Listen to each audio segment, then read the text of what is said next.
pasar belum price in saat ini begitu ya, sehingga artinya bisa kita katakan bahwa resiko terhadap pelemahan rupiah ini juga masih belum total begitu, masih ada potensi tekanan lebih lanjut artinya Pak Branko. Apakah mungkin nanti rupiah akan ke level 15.700-an dalam waktu dekat ini Pak Branko?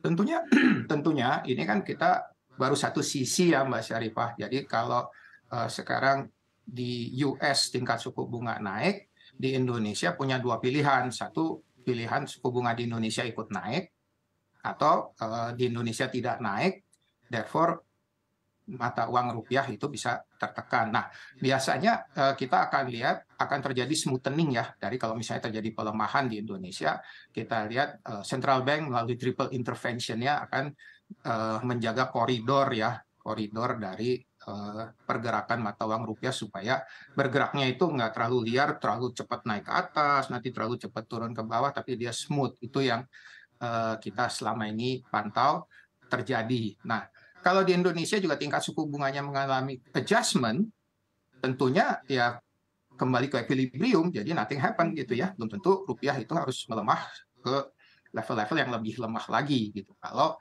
di Indonesia juga terjadi adjustment. Nah, adjustmentnya itu bisa nggak harus melalui short term, melalui policy rate, tapi bisa juga melalui instrumen-instrumen lain seperti misalnya SRBI atau seperti bonds ya, Sun gitu ya. Kalau Sun adjust ya tentunya imbal hasil investasi di rupiah melalui Sun atau short term instrumen seperti SRBI itu sudah bisa merespon terhadap kenaikan tingkat suku bunga di Amerika.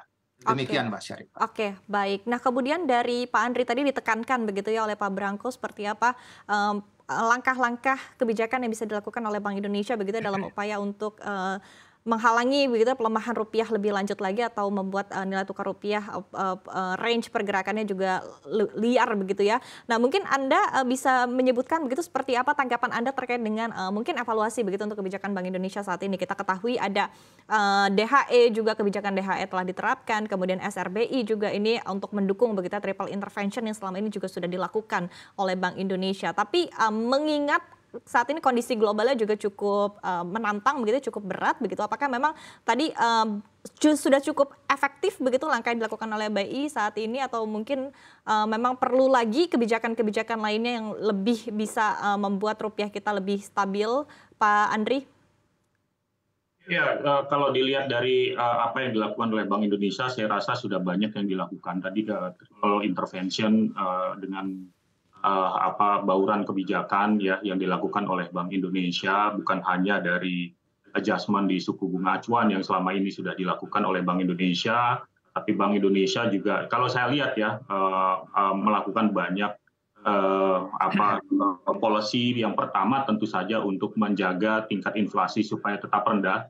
Jadi kalau kita berkaca dari apa yang kita lihat di tahun 2022 yang lalu, tingkat inflasi yang tetap rendah itu juga menjadi salah satu game changer mengapa kita juga masih relatif atraktif ya di semester 1 yang lalu. Jadi tingkat inflasi dengan kolaborasi Bank Indonesia dengan pemerintah bisa dijaga di 3%, kalau menurut view kami bahkan bisa di bawah dari 3%. Tantangannya tentu saja adalah bagaimana kemudian menjaga supaya inflasi tidak naik di tengah El Nino yang mungkin saja berkepanjangan. Nah, itu yang pertama. Yang kedua tentu saja dengan pressure permintaan dari US dollar yang semakin tinggi ya dengan adanya capital outflows dalam 1 bulan terakhir, terus juga kemudian supply US dollar yang juga relatif semakin menurun ya karena neraca perdagangan kita juga dibandingkan dengan tahun lalu yang semakin turun.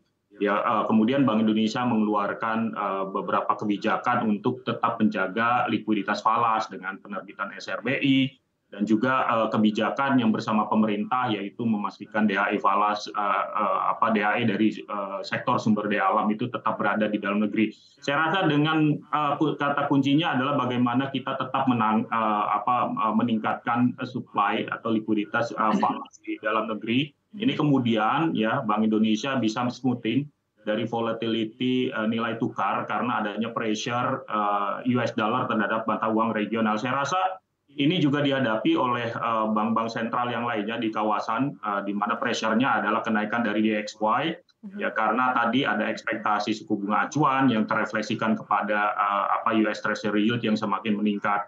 Kedepannya saya rasa kalau kita lihat dari sisi kebijakan melanjutkan dari apa yang sudah ada saat ini, ya penerbitan SLBI dan juga kemudian memastikan bahwa DHE dari falas itu juga tetap masuk ya ke dalam negeri untuk menambah likuiditas dolar di dalam negeri. Nah itu yang saya rasa perlu dilanjutkan dan lebih baik lagi masuknya ke dalam negeri. Saya rasa itu.